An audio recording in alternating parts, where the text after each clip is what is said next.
Un tagad parunāsim par tevi. Aiziet. Šis ir Romičs. Es esmu Romičs. Mans elpošanas draugs un cīņu biedris. Certificēts elpošanas terapeits, balss dialoga terapeits, jā, pareizi saku. Jā. Un vēl šo to varbūt varētu pastāstīt par sevi pāris vārdos. Jā. No cik mēnešiem sākt stāstīt par sevi? Tā mums ir laiks limitēts, tā, lai mēs ierakstāmies 5 minūtēs. 5 minūtēs? Ak, tu Dievs. Labi, mēs jokojam. Vienkārši, kas nāk pirmais. Jā. Nevajag tur gluži baigi par bērniem. Kā? Atceros, es zinu, ko es atceros, baigi bieži es atceros to, ka es biju tāds bērns, kurš, tā kā visiem bija nērts. Mani vecāki, kad es piedzimu, bija ļoti jauni. Jā. Kā mans fāters man kaut kad pateica, es esmu saplīsis prezervatīvus Sočos. Tas nozīmē, ka es nebiju gaidīts, tas netīšām uztaisīts. Jā. Sveika trauma. Jā, tā jau ir trauma, vārdu sakot. Jā. Un vecāki šansēja, gribēja labāk dzīvot, un vārdu sakot, ne tagad, tagad ir šitas svarīgāk. Man mutere šuvēja, es atceros, kā viņa tur šuj. Fāters kaut kur strādā, nav mājās, un es tur viens pats pa sevīm, un principā atceros, ka mani sodīja par to, ka es tur kaut ko ne tā. Ko man darīt bija, tad man ļoti bieži sūtīja pie muteres vecvecākiem, kuri abi bija alkoholiķi, un tad es ļoti bieži atceros tā, ka viņi, pa dienu jau pālī jau siestu guļ, es tur, vazājos, mēs tur dārziņā dzīvojām, viens pats tur pa pagalmu, tur, labi, iežogots dārzs, bet, darīt nav ko, tur gaida, kamēr viņi tur izgulēs šmīgi, tad es atceros, ka tur vienkārši sēdēju, tur uz soliņa, tur saulītē kaut kādā, tur vienkārši tur domāju, nafig man, kāpēc es tā esmu, pirmie mani eksistenciālie jautājumi bija. Kaut kādi tur 7. Patiesībā tas jau viss arī ātrāk bija, bet tagad šī atmiņa, ko es stāstu, tur 7, 8 gadi, tur, jauns, jā. Lūk, tad, kad es arī sāku pīpēt jau 1. klasē. 1. klasē es sāku pīpēt. Un baigi pareizi mans fāters nostrādāja toreiz, kad mani tur uzvoda. Viņš piedāvāja, un toreiz bija Elita un Kosmos cigaretes. Iedomājies, viņš man paprasīja, lai es uzpūšu, un viņš mācēja noteikti pēc tās manas izelpas, ko es pīpēju. Viņš pateica uzreiz Kosmos. Es biju šokāts, pēc, ka mums mājās bija Elita tā kā topā. Jā. Es biju uz pakaļas, ka var pēc izelpas, pēc dūmiem noteikti cigarešu marku. Mans fāters toreiz pīpēja 2 pačkas dienā. Tas jau vien liecina par kaut kādu viņa nervu stāvokli. Jā. Un patiesībā viņš visu laiku bija uzvilks, viņš visu laiku bija tāds te. Tāpēc viņš arī pīpēja to tik daudz. Jā. Un viņš norēģēja tā, ka viņš Kosmos. Un viņš kaut ko laikam pateica tādu, apmēram, vēlreiz uzvadīšu, būs zila dirs. Jā. Un tad es atmetu līdz 3. klasē. Un tad mēs mainījām dzīvesvietu, es aizbraucu dzīvot pilnīgi uz otru Rīgas galu un aizgāju citā skolā. Un man, nav draugu. Un tad kaut kā bērnam ir ļoti svarīgi, kad ir draugi. Viņam jābūt piederīgam. Un es iekļuvu kompānijā, kurī. Un mājās man mamma un fāters ar kurī, kā paravozi. Jā. Es gribu būt liels, es gribu iederēties. Un es pīpēju tā kā ar tiem čomakiem, tad man arī parādījās draugi, tāpēc, kāpēc? Cigarete, nu tā kā, Cigarete vieno. Jā, bet vismaz es, biju piederīgs kaut kur, tā kā, un tā. Un tad, es neatceros, kāpēc es pārtraucu, bet es pārtraucu, un tad kaut kādā 8. 9. klasē, kad man vecāki izšķīrās, tad es atkal atsāku pīpēt, jā. Un tā es ilgi pīpēju, tur noteikti vidusskolas, tur es pīpēju līdz pat tur 20 kaut kādiem tur gadiem, kamēr es apprecējos.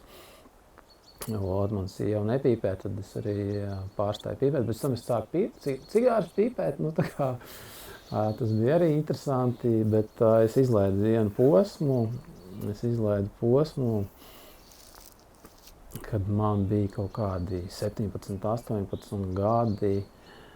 Mana māte sāka dzert daudz vairāk, jo viņa bija vientuļā māte, jā, un tādi, kādi viņai bija vecāki, es nemaz nebrīnos, ka viņa mēģināja to darīt tieši tādā veidā, bet es toreiz to nesapratu. Un tad es tur biju kompānijā, man vienmēr draugi bija vecāki par manīm, un tad es sāku tur jau iet uz vecrīgu tusēt, un viņi tur dzēra visu kaut ko, un es tikai āliņu. Un tad, zin kā, tur piedāvā, tur atsakies. Un līdz beidzot bija tāds moments, kad, cik tu vari atteikties, kur tu vispār šajā kompānijā esi, tur lēnām sāc aizdomāties. Jā, es līdām no šās kompānijas izmetīs ārā, tāpēc, ka tu tur nedzer, apmēram. Un tad lēnām kaut kā smadzenes, ieslēdz mani bailes, kad, ja es nedarīšu šitā, tad es tikšu sodīts, bez maz vai mani tur palūgs no šejienes aiziet. Ja tagad uz to paskatās, tad tā galīgi nebija. Tas tur vienkārši tur šmigā kāds pajokoja, ja, bet tas bija tā, kā es to uztvēru toreiz. Ja. Un lēnā garā kaut kā tu sāc smadzenī gatavot tam, kad jāpagaršo. Lai tev liek mieru, lai viņi tevi uztver kā vienlīdzīgu. Jā. Un es iedzeru to šņabdu, tas bija Magic vodka, es tagad atceros to etiķeti, zilo, tādu gaišu zilo. Un 90. sākums tur kaut kāds. Un es biju pārsteigts par to, ka nebija tik pretīgi, kā man likās. Un es arī neaprēdu toreiz tajā dienā. Es nezinu, kāpēc. Un tad es es esmu mužiks, tie tur 4 gadus vecākiem mani draugi tur dzer un rēpst, es tur nerēpstu. Bet tad es viņiem turpināju to lietu, un tad jau arī sāku tur rēpt. Jā, un tad panesās vecrīgas tur apmeklējuma laiki, tur bija Veldzē dzīvojos, gari mati, tur metāls, īru kroga laiki, pulkvedī tur tusēju. Un tad meitenes parādījās, un tur meitenes, kas iet uz krogu, vai viņas nedzer, tur viss tika uzbūvēts uz tā.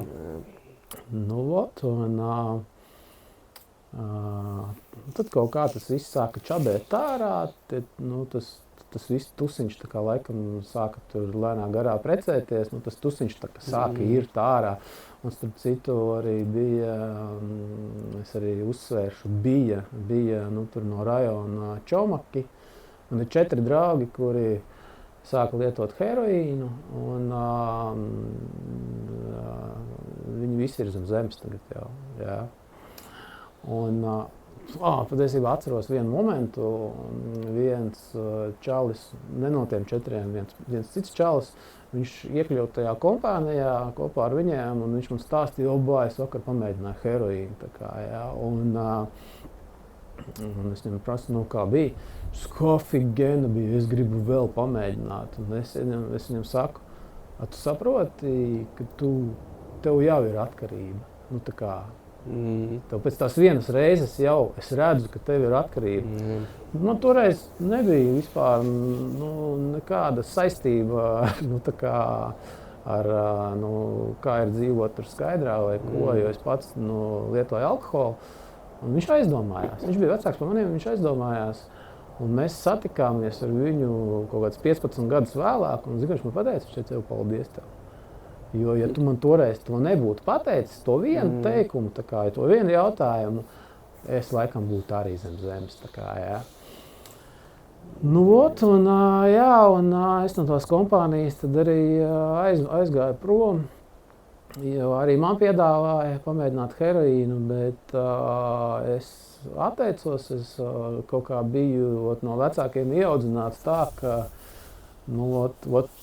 tas taču nepie kā laba nenovedīs. Ja? Un man bija arī tāda baile. Un es no tā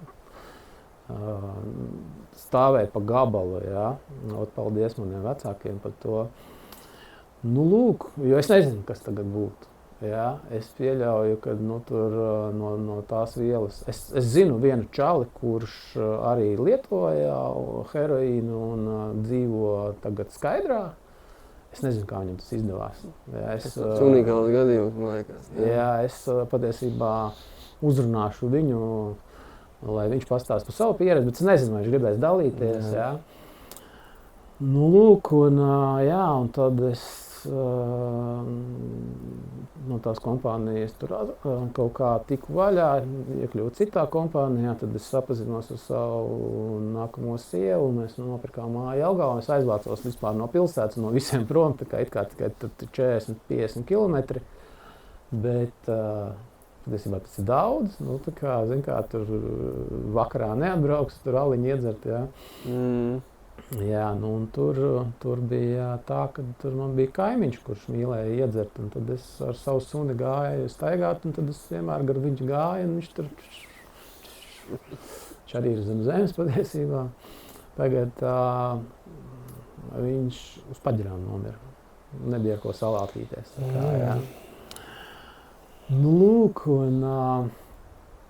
Un tad mēs nonākam līdz tam, ka man bija jau tā, kad es tur tajā Jelgavas mājā, es tur dzinu kanģu, es taisīju savus vīnus tur un atviegloju sev iešanu uz veikalu, kā tu saki. Es arī gāju ar mugursomu uz veikalu un kopā ar produktiem vēl nopirku daudz ko, vēl kaut ko citu. Un tad man bija, es ļoti labi spilgti atceros, man bija ļoti spēcīgs paģirs, tā kā arī tu stāstīji, ja tik drausmīgs, es tik slikti jutos. Un redz, kas ir manas muteres brālis, viņš nomira no alkoholismā 40 cik gados, jā. Un es vienu rītu pamodos. Man arī starp citu muteres brālis 40 plus, tādas sakritības mums. Jā. Un es gāju gulēt, un man gāja tas alkohols ārā, un es mēģināju atiet, jo uz darbu jāiet, un es redzēju visādas mošķus, un līdz baltām pelītēm bija nokodies. Un toreiz es neapstājos dzert, un es turpināju, un var sakot, tas vienu rītu pamodos, un mājā neviena nav.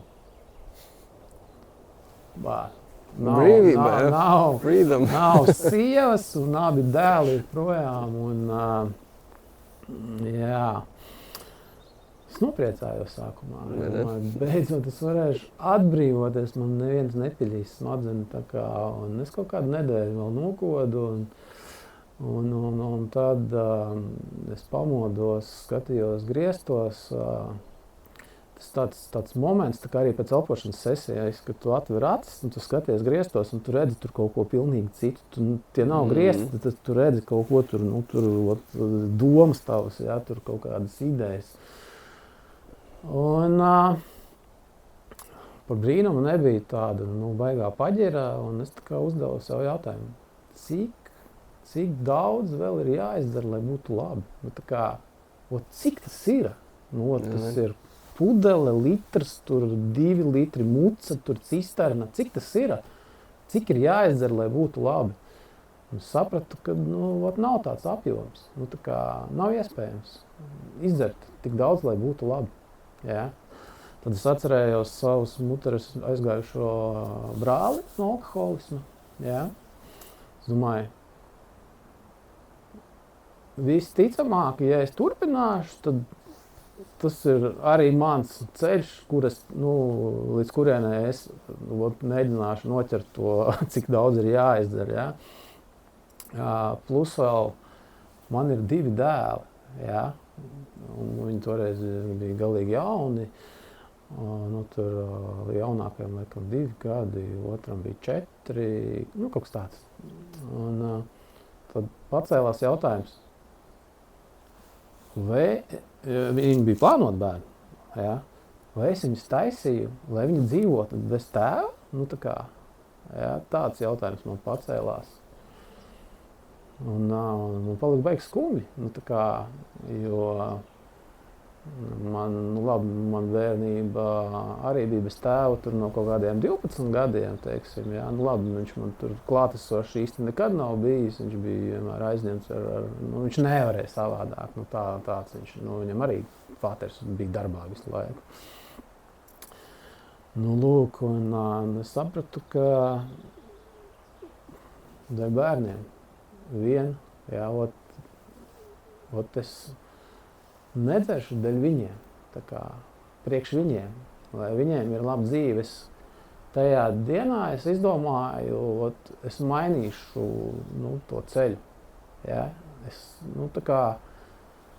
Kaut vai es nosprāgšu, ja? Bet es gribu, lai viņi to neredz. Ja?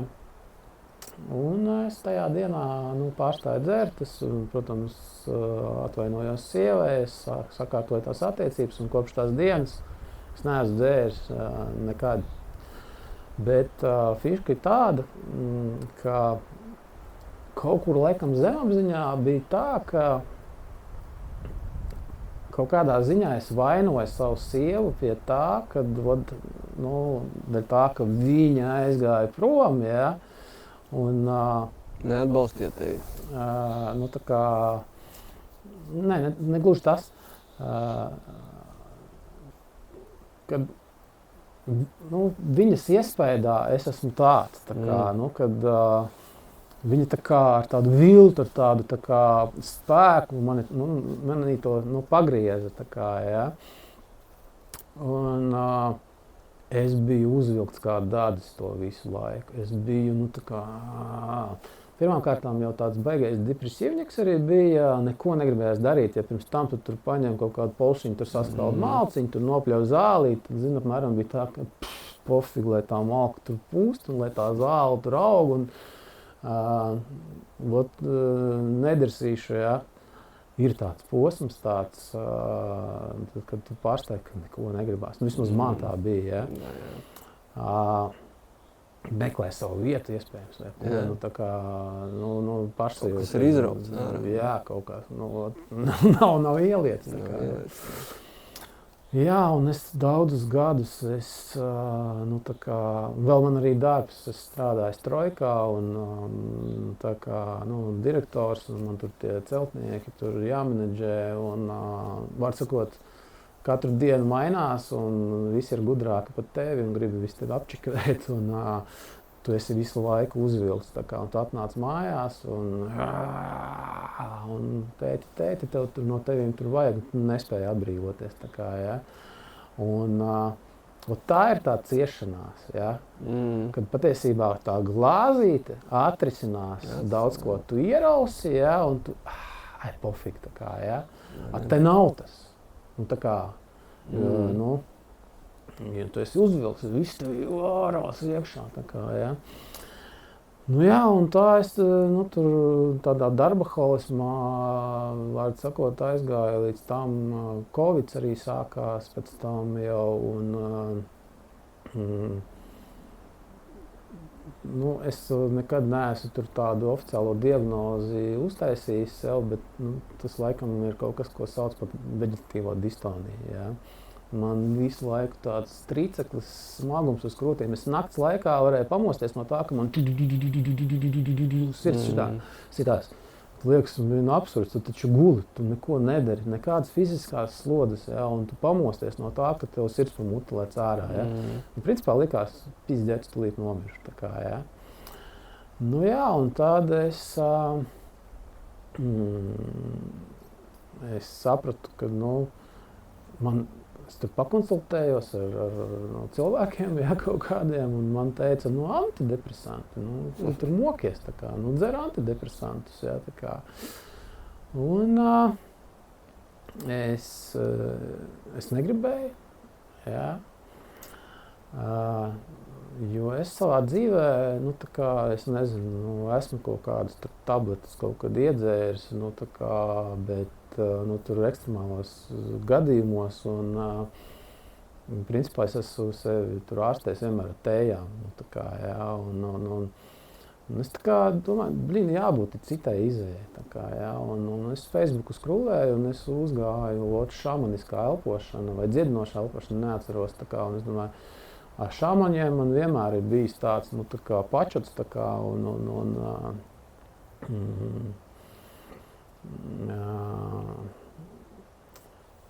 patiesībā es izlaidu vienu posmu svarīgu. Es biju pie šamaņa, pirms tas notika vēl. Es biju pie šamaņa, un es biju uz bufo ceremoniju. Bufo ir viens no jaudīgākajiem šobrīd pasaulē psihodeliķiem pieejamiem. Un man bija tā, ka man bija baigais trips, nenormālākais trips. Negribu iet detaļās, bet pirmās dienas pēc tā tripa es biju wow, gribēju visiem tur ieteikt saviem draugiem, uztaisiet jūs arī, tā kā, jā. Pēc tam sākās crazy shit, tā kā man sākās astrālie ceļojumi, tā kā tas ir, kad tavu dvēseli iziet ārā no ķermeņa, jā, un tas bija tā, ka tu guli, tu tā kā tūlīt iemiksi, tu nevari iemigt, un tavs ķermenis uzvibrē. Un tev liekas, ka tu tūlīt nomirsi, un tev dvēseli lien ārā burtiski no ķermeņa. Ja? Ja tu spēj pārvarēt šo baili, tad tu vari tusēt pa astrālu. Ja? Tu nevari pārvarēt to baili. Var sakot, man bija bailes aizmigt. Iedomājies? Un tas kaut kādu gadu, pusotru gadu intensīvi tas bija kaut kādu 3-6 mēneši, jā, pēc tā šamaņa tripa, jā. Pēc viena tā tikai, jā? Nē, pēc viena tripa, jā. Tur gan Džeki teica, ka, ko tu tur redzēji, es pēc 9 reizēm neesmu redzējis, tu tur pirmajā reizē, tur pilnīgā uļatā, jā. Bet, var sakot, es nesaprotu, kas man notika, jo es par to neko nezināju, un es tur sāku lēnām taustīties par to, bet tāpat mīziens tur bija to darīt, jā. Un, var sakot, tas noveda pie vēl lielāka iekšējā stresa, tā, ka tu jūti, ka tu visu no iekšpuses strīci, tā kā drebi, tā kā, jā.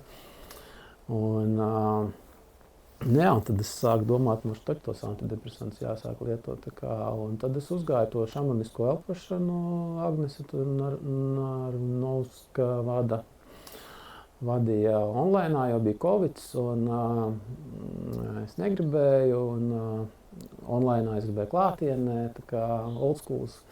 Un vārdu sakot, pirms jau tās elpošanas sesijas, es jau izdomāju 100 iemeslus, kāpēc es negribu. Jau sākās process, zin kā, bieži cilvēki uz elpošanas sesiju, ja atnāk, tad saka, ka jūta kaut ko, ka tur vēders sāk sāpēt, galvas sāk sāpēt, un tā tālāk. Process jau sāk notikt, tas ir ok. Jā, un man bija tas pats, bet es tomēr piedalījos tajā sesijā, man tur pastāstīja, kas viss tur būs, un es biju laukos viens pats, ideāli apstākļi, neviens netraucē, kameras neieslēdzu, man tur bija slikts internets, man bailes, ka tur sakara pārtrūks, un es tagad tur guļu, elpoju, un man sāk vibrācija celties no astu skalu un pa visu ķermeni. Vairāk, domāju, kad nafig. Laidam ārā, ja?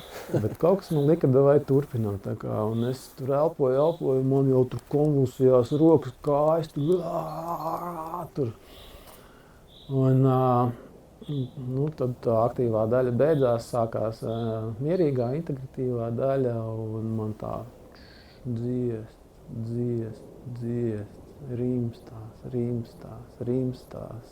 rimstās.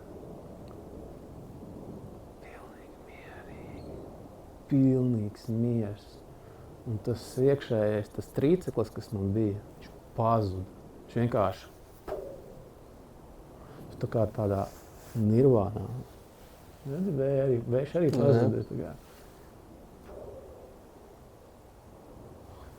Tā es nodzīvoju 2-3 dienas bez tā trīcekļa iekšējā, un es sapratu, ahujenā lieta tā elpošana, ja. Es, protams, pieteicos uz nākošo, kas tur bija laikam pēc nedēļas. Atkal es sevi nomierināju, bet man vairs tik ilgi nebija tur tas mierīgais, jā. 1, tad 2 dienas. Bet principā tas, ko visums man parādīja toreiz tajā dienā, ja, ka tu vari justies labi bez nekā. Tev nevajag neko lietot, lai tu justos labi. Ne antidepresantus, ne alkoholu, ne zālīti, tur, neko tev nevajag, ja, lai justos labi. To var panākt, ja. Un tad es turpināju elpot, un tad man tur sākās process, baigi nopietnē. Man palika bailes elpot, un tur tās meitenes, kas vadīja to elpošanu, es viņām tur jautāju, un viņas man tur teica, jā, turpina, viss labi, tā kā, un es, neusticējos tajā atbildē, tā kā, man neapmierināja tā atbilde, ja, un tas man lika meklēt, tā kā, kas man var atbildēt uz tiem jautājumiem. Un es uzgāju Lionas piedāvājumu pieteikties uz terapeitu kursu, kur es ar tevīm arī iepazinos, kur mēs iepazināmies, ja, un es sākumā vispār uz turien pieteicos, tā kā dabūt atbildes uz maniem jautājumiem, tā kā pārliecību, ka tu vari nebaidīties elpot, tā kā, un Liona vienkārši pateica, atnāc uz vienu modulu, tā kā nepatiks, neturpinās, tur tā un tā. Es, jā, super ideja, tā kā, davai. Es pirmo modulu aizgāju, dabūju visas atbildes, tur noklausījos to visu, kas tur bija tajā kursā, un sapratu, man ir vēl vairāk jautājumu, un ir tik interesanti, tā kā viss tā somatika tur, un viss tas stāvs. Ok, aiziešu uz vēl vienu modulu, tā kā aizēju uz otro moduli, vēl vairāk jautājumu, vēl interesantāk paliek. Trešajā modulī es atceros, es vēl no rīta dalīšanās tajā grupā teicu, ka man šitas, es ar šito netaisos pelnīt. Es atceros, jā. Es tā kā, priekš sevīm, un es taču, man vispār likās pieskarties cilvēkam, tas tā kā, tas nav mans, tā kā, jā. Un pēc tā trešā moduļa man jau bija klienti, tā kā, un es sapratu, kāds tur mans tur, tā kā, un tāpēc, ja jums šķiet, ka kaut kas, jums galīgi nedara, tas ir viss pupu mizas, tas var samainīties, šitā te, tur, Jā, bet tāpat tas drebeklis man nepazuda tā uzreiz, jā. Man viņš pazuda pusgadu tikai pēc tam, kaut kāda, tas iedomājies, es tur elpoju, labi, tur kaut kādas 3 moduļi, 20 sesijas man vajadzēja izelpot to drebekli ārā, jā. Tas nav maz. Nav maz, jā. 20 sesijas, jā. Bet, es esmu redzējis, ka cilvēkiem ar 1-2 sesijām pietiek. Kā kuram? Tas arī to, ko tu minēji. Mēs runājām, jā, tieši tā. Es kopā ar visām zemapziņām un elpošanu liekas pāri 100 tur jau stabili. Vēl turpinās. Tieši tā. Es arī esmu vienreiz skaitījis, ka man ir virs 100 starp tām elpošanas sesijām jau ir, pat 150 pāri laikam. Bet patiesībā tas nav būtiski, cik tur ko daudz, katram būs savs tur skaits nepieciešamais, katram ir kaut kāds līmenis, ko viņš grib atrisināt. Un arī interesanti ir tas, ka pazuda doma. Laikam nebija svarīgi. Tad es, teiksim, tu runājot par to, kā tev gāja dzīvē, un tu nonāci līdz arī kaut kādam momentam, kad manā skatījumā tas, tā kā tu nobriedi, tu biji gatavs. Un tad arī viss sprāga.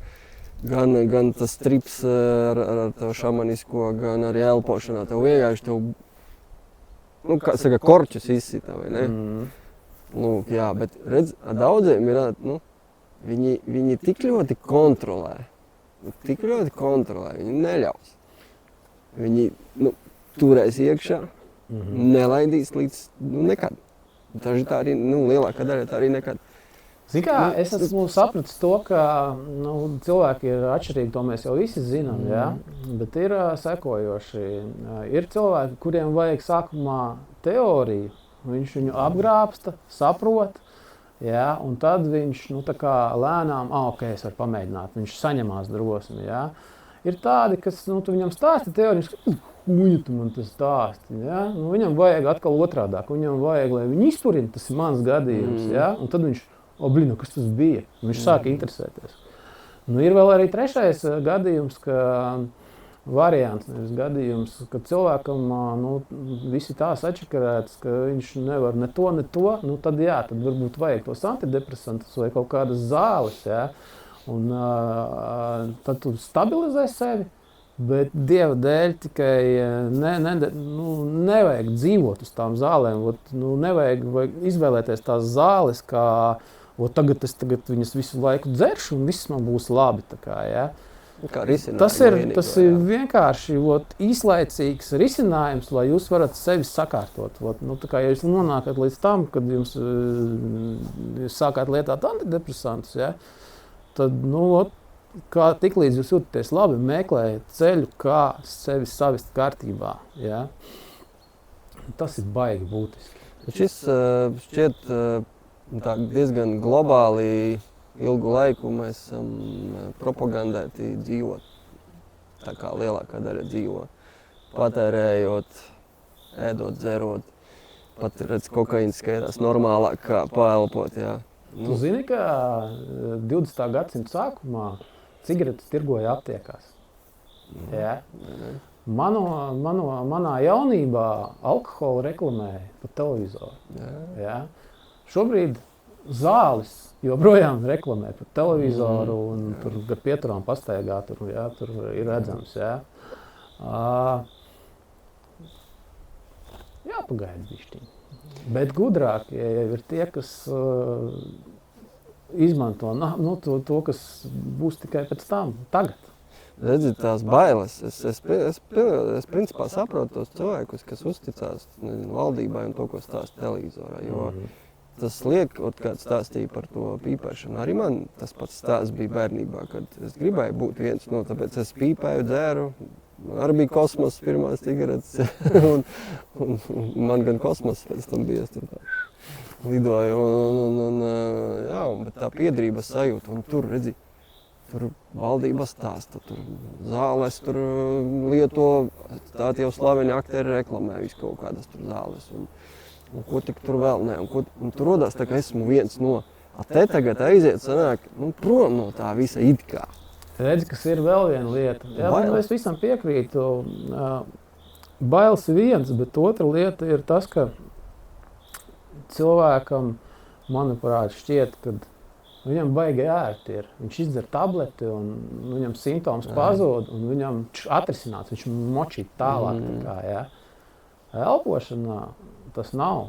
Ir gadījumi, kad tu tur ātri atrisini kaut ko, bet tas tomēr ir sistemātisks darbs ar sevi. Tas ir, tu lien iekšā un mēģini saprast, kāpēc tas to iespaido. Un tas, tā ietekme uz to labo sajūtu, viņa ir tāda lēnāka, novēl.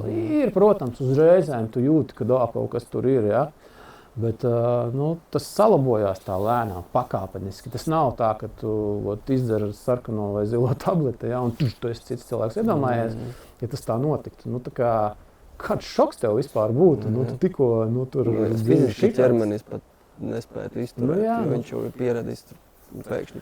Jo, redz kā, arī mums tās autoimūnās visas saslimšanas, jā, viss sākās ar stresu, un tas viss beigās signalizē uz kaut kādu tur, mūsu ķermeņu tur kaut kādu tur slimību, jā. Tas bija garš, ilgs process. Mēs vienkārši nepamanījām to signālu sākumā, jā, vai nepievērsām viņam uzmanību. Un zāles, ko dara, viņas apslāpē to simptomu, jā, un tu tā kā viņu nedzirdi, nejūti, jā, bet cēlonis tad joprojām darbina to, jā, un tas lien kaut kur apkārt savādāk. Un elpošana atkal to lēnām, to salabo atpakaļ. Un tāpēc ķermeniski mēs šo dziedinājumu sajutīsim visvēlāk. Tāpēc, ka tas ir tāds tā kā atpakaļejošs process. Viņš nebūs tik ilgi, kā bija tas uz priekšu, bet viņš nebūs tik ātrs, tā kā šitā. Jā, tāpēc jārunā, jo kā mēs jau to darām, un arī citiem mūsu kolēģiem, un tikai jārunā par šo, jo tas ir normāli, pirmkārt, sāksim ar to. Tas ir tikpat normāli darīt, kā iet uz darbu. Tā arī, piemēram, pēc darba aiziet tur paelpot vai aiziet kaut kādā sesijā, jo tā nav tikai tāda garīgo lieta, kad tagad tikai ticīgie to var darīt vai stulbie kaut kādi, jā, bet tas ir, es to arī savulaik salīdzinu un nebeidzu to arī atkārtot sev vienkārši un arī citiem, kad tā ir iekšējā higiēna. Mums ir ārējās higienas, kur ir frizētavas, svaru zāles, spā, kas vēl tur kaut kādi, jā, kas viss rūpēs par tavu ārējo ķermeni, kur paliek iekšējā pasaule. To mēs visu kaut kā aizmirstam. Un to vajadzētu tā ieviest kaut kādā, lai viņš ir. Kā tev šķiet, kā mēs te varētu tā ieviest? Lai tas būtu normāli, lai būtu spā un frizētava un blakus salons elpošanas, piemēram.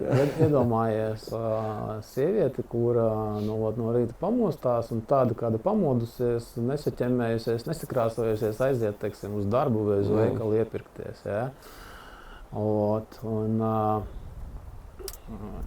Iedomājies, tev ir liela māja, ja, un tev pēkšņi tur piezvanā, tur nezinu, kaut kāds tur, es te braucu garām, iebraukšu ciemos, ja. Tu taču nekārto visu māju, tu tur virtuvīt viesistab, kur tu to viesi, tur kaut ko, ja, pareizi, tur bez mazliet kludovkā iekšā, aizspiedz iet, ja. Un te ir tas pats, ka tas, kas ir iekšā, to var neparādīt. To var uzvilkt masku un noslēpt. Ja? Un tāpēc arī ir tā, ka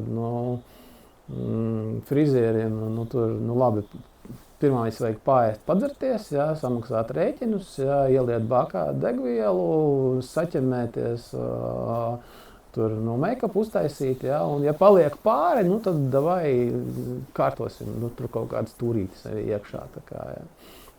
Es redzu tam tādu paskaidrojumu, bet jebkurā gadījumā tie, kas pamēģina, ja, viņi saprot, ka sakārtojot to stūrīti tur kaut kādu, ja, sāk kārtoties viss apkārt. Ja. Man liekas, svarīgi ir ārā to miseni, kuru tu noslēpi tajā kambarī. Ja. Jā, tieši tā. Un, ja pamēģina novērtē to, tad viss sāk notikt. Jo cik ir gadījumi bijuši, kad atnāk kaut kāds skeptiķis uz elpošanas sesiju un pēc tās sesijas, bļaš, tur tu bija. Un ja хочу еще. Bet ir taču bijuši arī tādi, kas nekā nebija. Ir bijuši tādi. Kāpēc tā bija? Vai varbūt tas nav tomēr visiem? Vai tas bija pārlieku kontrole? Man viens čomaks bija nesen 140 kg viņš sver, tāds smags džeks. Viņš bija uz vienu sesiju un elpošanas sesijā es pirmajā sesijā parasti ļauju, lai cilvēks parāda, cik viņš dziļi iet, un nepušoju viņu tā kā, un lai viņš iziet un saprot, ka ar viņu viss kārtībā. Un es skatos, Džekam rokas drēb, visa enerģija iet, tā kā, jā. Un es viņam pēc tās sesijas jautāju, es saku, kā bija viņš? Nekas nebija. Tā kā es saku, nejūt enerģiju? Nē, nejūt. Nekā nebija. Un viņam rokas pat kustējās, saprot, viņam viss ķermenis tā kā. Un es sapratu, ka cilvēks vienkārši nejūt sevi. Arī. Varbūt, ka viņš bija tāds vienīgais, bet man tā nešķiet. Man liekas, ka tieši, es nesaku tikai elpošana, bet elpošana iemāca sevi sajust. Jā. Uzticēties arī sev, jā. Jā, un tam, kas notiek. Tu vienkārši sēdi un tā, kas man tur ir, tur kaut kas tur, nezinu, iedūras, paspieda kaut kas, jā. Tad, kas tas ir? Tas ir tas un tas. Un tev jau, tu sāc uzticēties, un tev jau atbildes ir bez elpošanas, pat tu kaut ko saproti, jā. Protams, ejot elpošanā, tu tur ielīdīsi dziļāk un sapratīsi vairāk, bet tu kā vari ar sevi komunicēt, ar savu iekšā, kas tev ir. Kā mēs tādu rezumē varam šim visam uzlikt punktu? Elpojat. Jā. Mežā varētu kādreiz elpošanas sesijā. Varam. Tas būtu ekskluzīvi. Varam šeit. Tā jau. Ar šamanisku uguni kaut kādu, jā, ar šamaniskiem akmeņiem. Jā. Šamanismas vārds kā tev tas vārds? Man radās ideja. Braucam pie maniem uz Alsumu uz laukiem, uztaisām Temaskalu vigbamiņu un uztaisām retrītiņu ārā pie dabas paelpojam. Brīnišķīgi. Divatā, nē? Aicināsim arī citus. Uzaicināsim. Nē, Vai, bija tieši vasar parunāties jau. tuvojās un uztaisām. Kaut ko sadomāsim, jā. Brīnišķīgi ideja.